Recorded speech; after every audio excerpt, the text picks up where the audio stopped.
Hi, my name is Alejandra and this is my Sandburg East double. I love having a double because I'm with my friend constantly, which is kind of nice because we go to classes together, we help each other out, and we always have a good laugh each day.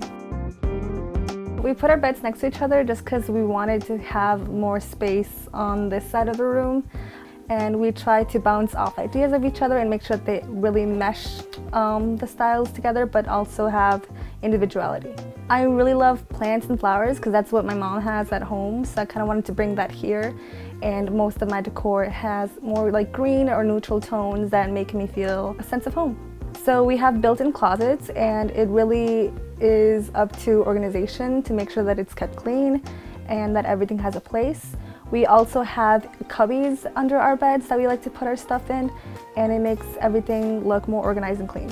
We do have a full-size fridge in the main kitchen area. However, there are 6 students, so making sure that everything is organized is really important to me, and I brought my own mini fridge so that my stuff can be separated and organized and easy to find.